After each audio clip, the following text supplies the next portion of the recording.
In the high-stakes world of Formula One, where milliseconds separate triumph from disaster, McLaren Racing has just made their boldest move of the 2025 season. With 6 races remaining, and a Constructors' Championship already in the bag, the team has abandoned their carefully managed papaya rules approach, unleashing their drivers to fight tooth and nail for the driver's title. Leading the championship by 22 points, Oscar Piastri has been a revelation in his McLaren. But his teammate Lando Norris is breathing down his neck, and Red Bull's Max Verstappen lurks just 63 points behind. With 199 points still up for grabs, this championship is far from decided. The gloves are officially off, reveals F1 photographer Kim Illman, who spoke with McLaren staff in Singapore. The team's previous approach of managed fairness between drivers? That's gone by the wayside. This dramatic shift comes after McLaren dominated the 2025 season, securing an unprecedented 12 wins from 18 races and shattering their podium record with 28 top 3 finishes. But beneath the champagne celebrations and Constructors' Trophy, tension has been brewing. Piastri, despite leading the championship for most of the season, has faced mounting frustration over team decisions that seem to work against his title aspirations. His manager, former F1 star Mark Webber, has been increasingly vocal behind the scenes. Dr. Sarah Mitchell, a motorsport strategy analyst, explains, McLaren's attempt to maintain perfect equality between drivers has paradoxically created more problems than it solved. In trying to be fair to both, they've risked compromising their best shot at a drivers' championship in over a decade. The pressure reached a boiling point in Singapore, where a controversial incident between the teammates led to heated radio exchanges. While some media outlets tried to spin a narrative about Piastri deliberately snubbing team CEO Zak Brown on the radio after the race, the truth was far simpler: a technical disconnect as Piastri powered down his car's systems. Former Haas team principal Guenther Steiner didn't mince words about McLaren's previous approach. Either you let them race, or if you're worried about losing the championship, you make the call. You have to tell one guy, and obviously that one guy is Piastri because he has more points than Lando. If they lose the Drivers' World Championship now, they'll have 2 unhappy drivers. At least if you favor one, you've only got one unhappy driver. McLaren team principal Andrea Stella has taken a surprisingly open stance on the situation. "We want honesty from our drivers," he stated after Singapore.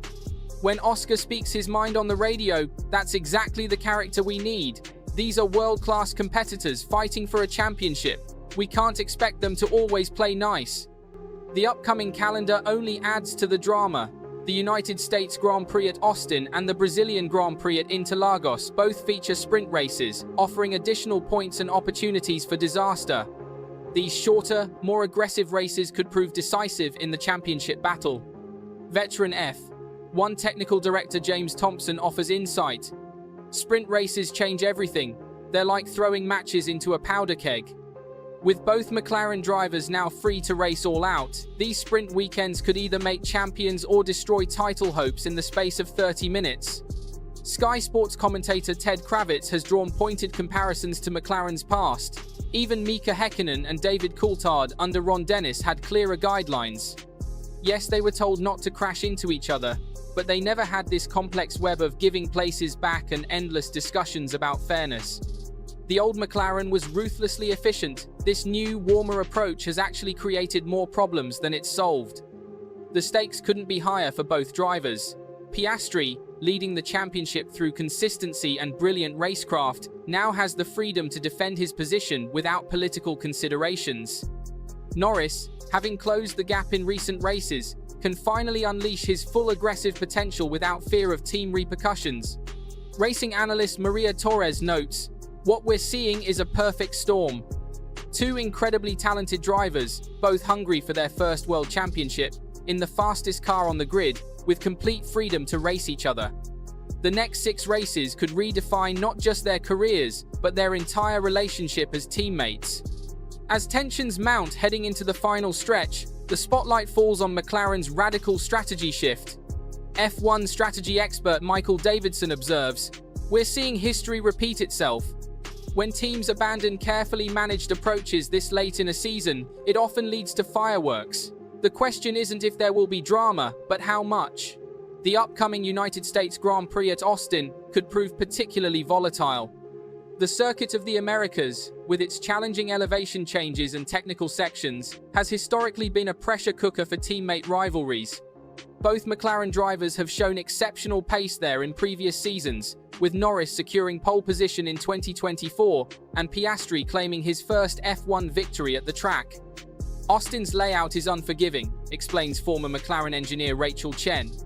The uphill run into turn 1 is especially treacherous when you have two teammates fighting for position. One slight miscalculation, and both championships could slip away in an instant. The threat from Max Verstappen adds another layer of complexity.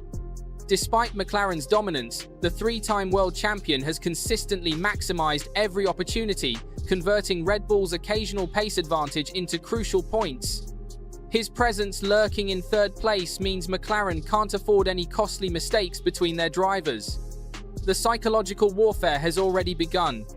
During recent media sessions, Norris subtly highlighted his superior qualifying record against Piastri, while the Australian countered by emphasizing his points lead and race consistency. F1 psychologist Dr. Marcus Bennett notes, "The mind games we're seeing are textbook championship pressure. Both drivers are trying to establish psychological dominance while maintaining the appearance of teamwork." McLaren's decision to remove team orders has drawn mixed reactions from the paddock. Mercedes team principal Toto Wolff, who managed similar situations between Hamilton and Rosberg, offered a warning. "Free racing sounds romantic, but it can destroy years of team building in seconds." McLaren is playing with fire. The stakes extend beyond just this season. Both drivers are signed through 2027, meaning their relationship must survive whatever happens in these final races. Former F1 driver Alex Davidson puts it bluntly, "They're teammates today but rivals tomorrow.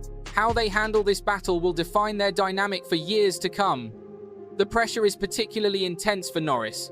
Despite his impressive career trajectory, he risks becoming McLaren's eternal bridesmaid if Piastri claims the title in just his third F1 season. Motorsport journalist Elena Rodriguez observes, "Lando's in a tough spot. He's been with McLaren through the tough years, helped develop the car to this level, and now faces the possibility of watching a younger teammate take the crown." Looking at the remaining calendar, the Brazilian Grand Prix at Interlagos looms large. Its sprint race format and notoriously unpredictable weather could prove decisive.